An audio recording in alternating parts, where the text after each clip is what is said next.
அதில் அனைத்து இந்திய அண்ணா திராவிட முன்னேற்ற கழகத்தை பொறுத்த வரைக்கும் அதை எதிர்த்தும் அனைத்து இந்திய அண்ணா திராவிட முன்னேற்ற கழக சட்டமன்ற உறுப்பினர்கள் அனைவரும் எதிர்த்து வாக்களிக்க வேண்டும் என்று அவையிலே நான் பேசினோம். ஏற்கனவே அனைத்து இந்திய அண்ணா திராவிட முன்னேற்ற கழகத்தின் சட்டமன்ற உறுப்பினர்கள் கூட்டத்தை கூட்டி என்னை சட்டமன்ற கட்சி தலைவராக தேர்ந்தெடுக்கப்பட்டு அதன் அடிப்படையிலே மற்ற பொறுப்பாளர்கள் நியமிக்கப்பட்டோம். அதில் கொறடா இன்னும் பல பொறுப்புகள் நியமிக்கப்பட்டோம். கொறடாவாக முன்னாள் அமைச்சர் சட்ட பொறுப்பினர் திரு அக்ரி கிருஷ்ணமூர்த்தி அவர்கள் நியமித்தோம். அவர் அனைத்து சட்டமன்ற உறுப்பினர்களுக்கும் அனைத்து இந்திய அண்ணா திராவிட முன்னேற்ற கழகத்தில் தேர்ந்தெடுக்கப்பட்ட அனைத்து சட்டமன்ற உறுப்பினர்களுக்கும் முழுமையான தகவல்கள் வழங்கப்பட்டது. மின்னஞ்சல், பதிவு தபால், இமெயில், SMS போன்ற மூலமாக தகவல் கொடுக்கப்பட்டது. ஆனால் ஒரு சில முன்னாள் அமைச்சர்கள் சட்டமன்ற உறுப்பினராக தேர்ந்தெடுக்கப்பட்டு அனைத்து இந்திய அண்ணா திராவிட முன்னேற்ற கழக துரோகம் விளைவிக்கின்ற விதமாக நேற்றைய தினம் அறிவிப்பை வெளியிட்டார்கள். அனைத்து இந்திய அண்ணா திராவிட முன்னேற்ற கழகம் எதிர்த்து வாக்களிக்க வேண்டும் என்று என்னுடைய அனுமதியின் பேரிலே கொறடா அவர்கள் அனைத்து சட்டமன்ற உறுப்பினர்களும் தகவலை தெரிவித்த பிறகும் அவர் ஆளுகின்ற அரசுக்கு, புதிதாக தேர்ந்தெடுக்கப்பட்ட அரசுக்கு ஆதரவு அளிப்போம் என்ற பத்திரிகையை செய்தி வெளியிட்டிருக்கின்றார். இது முற்றிலும் தவறானது, சட்டத்துக்கு புறமானது. இன்றைக்கு புதிதாக தேர்ந்தெடுக்கப்பட்டு அனைவரும் அனைத்து இந்திய அண்ணா திராவிட முன்னேற்ற கழகத்தை பொறுத்த வரைக்கும் நடந்து முடிந்த 14வது சட்டமன்ற பேரவை தேர்தலிலே போட்டியிட்டு வெற்றி பெற்று இப்பொழுதுதான் அதை அமைக்க இருக்கின்றோம்.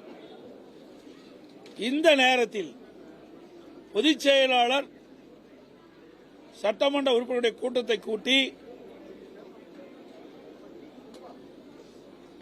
அனைத்து சட்டமன்ற உறுப்பினர்களும் என்னை தலைவராக தேர்ந்தெடுக்கப்பட்ட பிறகு இவர்கள் சில பேர்களுக்கு ஆசை வார்த்தை கூறி இன்றைக்கு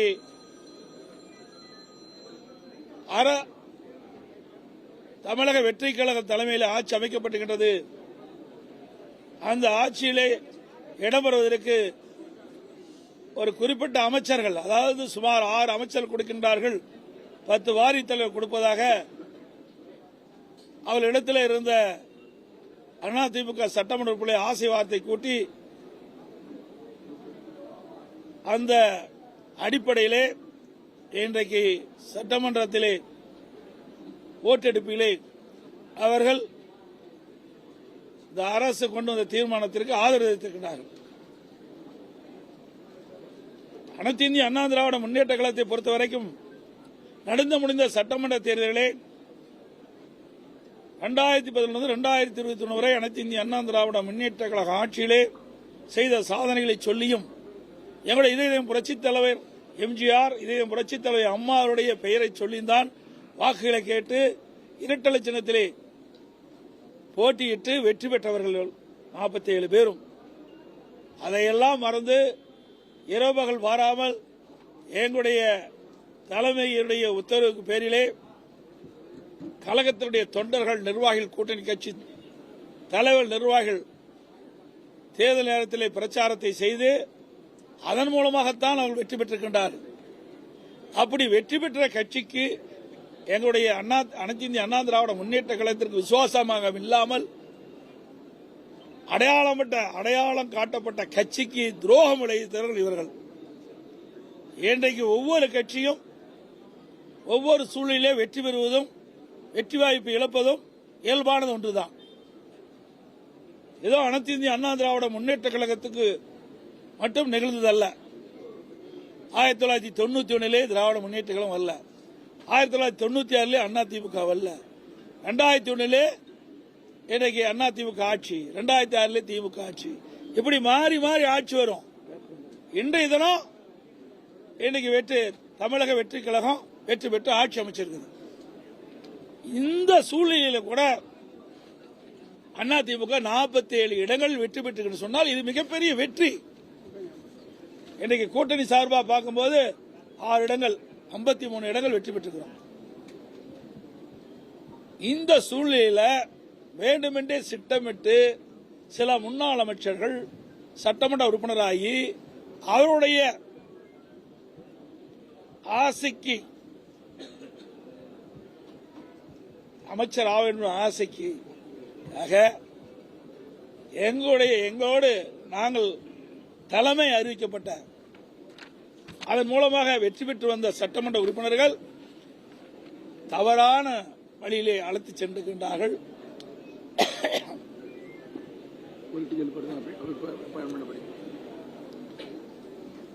இது உண்மையாலுமே சட்டத்துக்கு புறமானது, நீதிக்கு புறமானது. இன்றைய முதலமைச்சர் அவர்கள் தூய்மையான ஆட்சி நடத்த வேண்டும் என்று சொல்கிறார். தூய்மையான ஆட்சி நடத்த வேண்டும் என்று சொன்னால் எல்லா இடத்திலும் தூய்மையாக இருக்க வேண்டும். ஒரு கட்சியில் கருத்து வேறுபாடு நடக்குது. அந்த கருத்து வேறுபாடுகளை மையமாக வைத்து ஒரு சாரார் வீட்டுக்கு சென்று வருவது எந்த விதத்தில் நியாயம்? இதா தூய்மையானது? ஆக எங்க இயக்கத்திற்கு இப்படி வந்திருக்குது.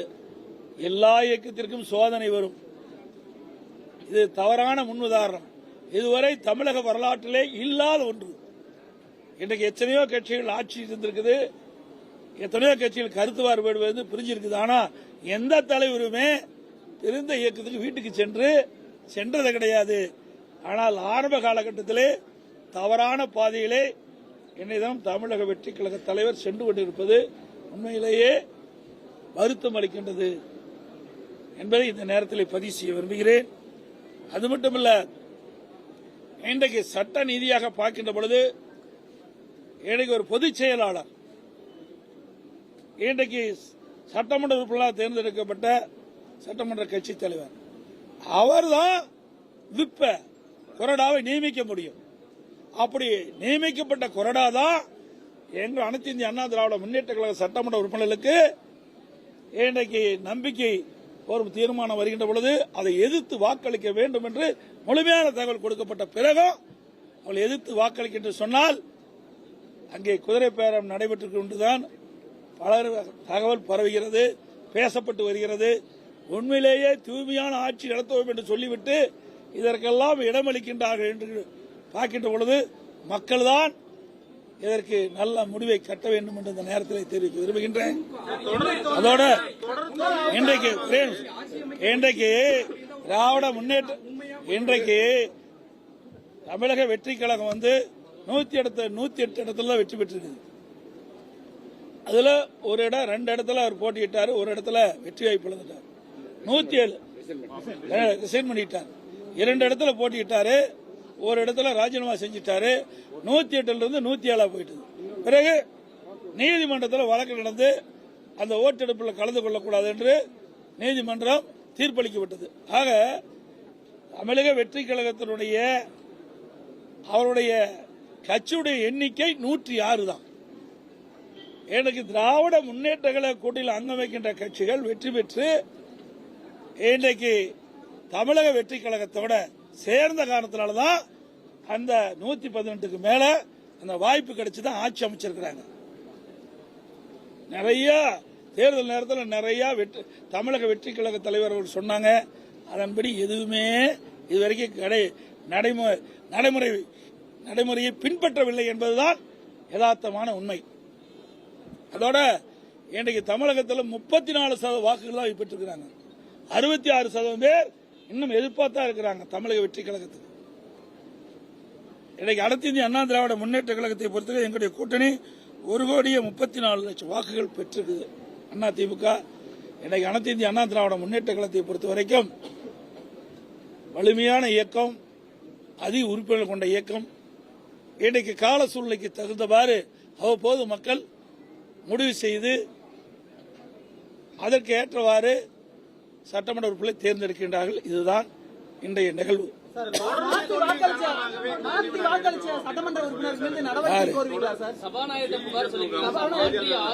அவர் தொகுதியில் எத்தனை ஜெயிச்சு வந்திருக்காரு?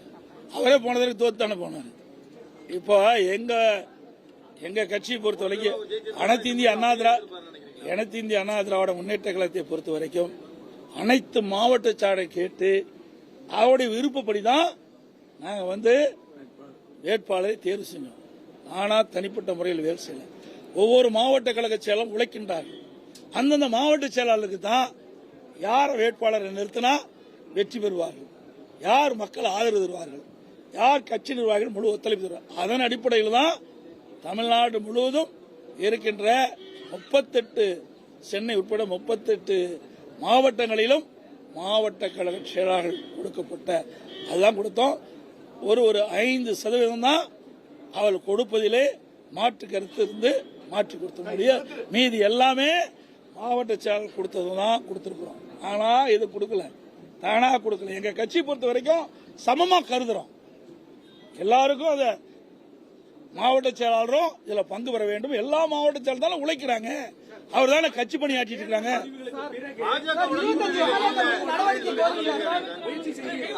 ஏங்க அதான் இல்லைன்னு சொல்லியாச்சு.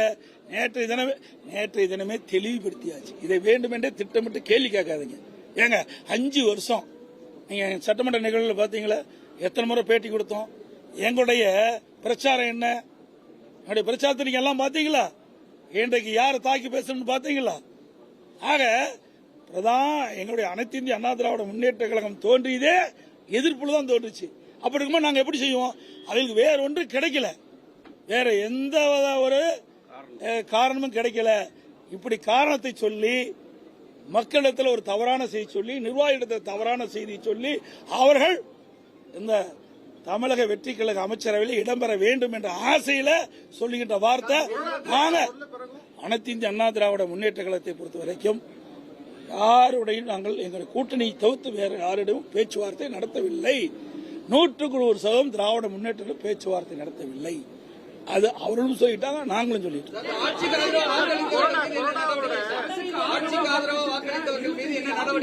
பொறுத்திருந்து பாருங்கள்.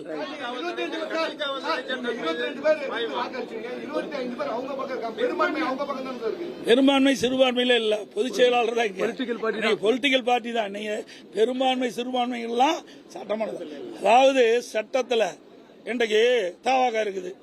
தாவாக இன்னைக்கு ஆட்சி அமைச்சிட்டு ஒரு 58 பேர் போயிட்டு ஆட்சி போயிருமா? தாவாக தலைவர் தானே அதிகாரம்.